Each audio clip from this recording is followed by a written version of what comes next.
بسم اللہ الرحمن الرحیم۔ السلام علیکم۔ الہدایہ اسلامی واقعات کے چینل میں خوش آمدید معزز سامعین۔ قرآن مجید میں اللہ رب العزت نے مسلمانوں کی بہت سی خصوصیات اور نشانیاں بیان فرمائی ہیں۔ اللہ کی توحید اور وحدانیت پر ایمان رکھنا مسلمان ہونے کی اولین شرط ہے۔ عبادت صرف ایک خدا کی، سجدہ صرف اسی کے سامنے، اور ہر طرح سے مانگنا صرف اور صرف خدا ہی سے ہے، کیونکہ رزق دینے والا صرف وہی ہے۔ اللہ پر کامل یقین رکھنا مسلمان ہونے کی علامت ہے۔ حقوق اللہ کی اہمیت تو اپنی جگہ برقرار ہے، اس کے بعد حقوق العباد کی باری آتی ہے۔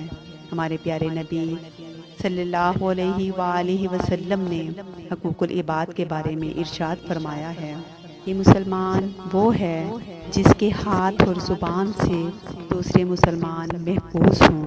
ایک حقیقی مسلمان اپنے کردار اور عمل سے دوسروں کو تکلیف نہیں پہنچاتا ہے۔ مسلمان وہ ہے جو کہ اپنی خواہشات اور ضروریات پر دوسروں کی خواہشات اور ضروریات کو ترجیح دیتا ہے، دوسروں کی خوشی کی خاطر اپنی خوشیوں کو قربان کر دیتا ہے۔ کسی شاعر نے کیا خوب کہا ہے، درد دل کے واسطے پیدا کیا انسان کو، درد دل کے واسطے پیدا کیا انسان کو، ورنہ اطاعت کو کچھ کم نہ تھے کروڑیاں۔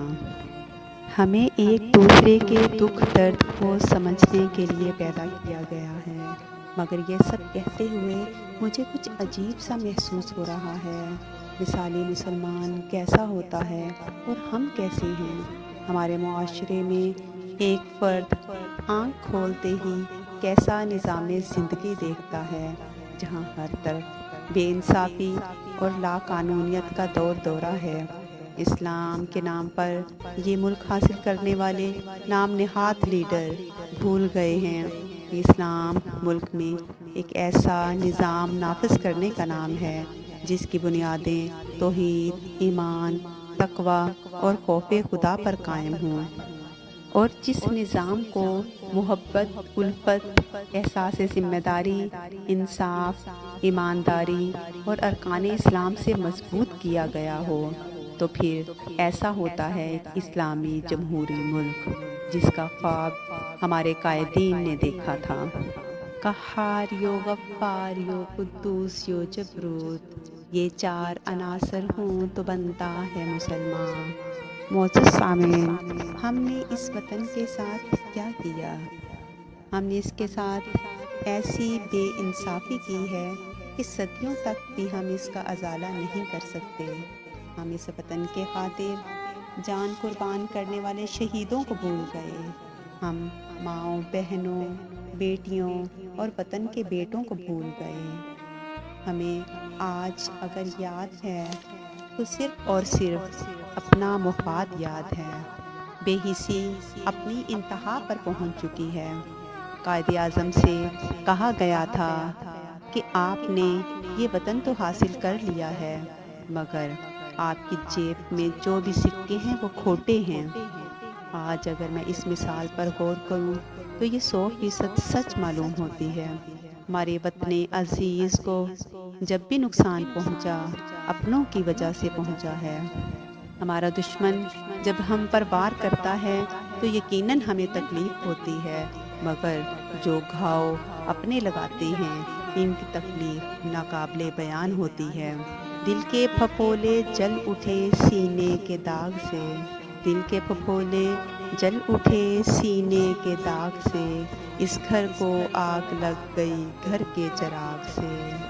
ہمیں اپنوں نے لوٹا غیروں میں کہاں دم تھا، ہمیں اپنوں نے لوٹا غیروں میں کہاں دم تھا، میری کشتی وہاں ڈوبی جہاں پانی کم تھا۔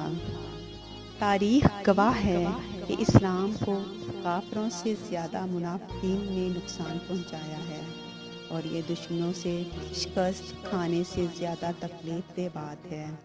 نسیم حجازی اپنے ناول میں مسلمانوں کی خصوصیات بیان کرتے ہوئے فرماتے ہیں، مسلمان اگر متحد ہو جائیں تو ایسے مضبوط ٹیلے کی مانند ہو جاتے ہیں جن کو آندیاں اور شدید طوفان بھی کوئی نقصان نہیں پہنچا سکتے، مگر جب ان میں اتحاد ختم ہو جائے اور نفاق پیدا ہو جائے تو وہ ریت کے ایسے ٹیلے کی مانند ہو جاتے ہیں جن کو ہوا کا جھونکا بھی اڑا کر لے جا سکتا ہے۔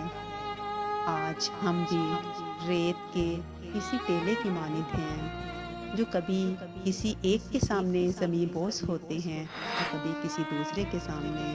میں آپ کو ان دکھوں کی داستان کیا کیا سناؤں؟ میرے وطن عزیز کے دکھ اور غم کی داستان اتنی طویل ہے کہ اسے کسی ایک ہی ویڈیو میں بیان کرنا بہت مشکل ہے۔ انشاءاللہ جلد ہی میں اس ویڈیو کے پارٹ 2 کے ساتھ آپ کے سامنے حاضر ہوں گی۔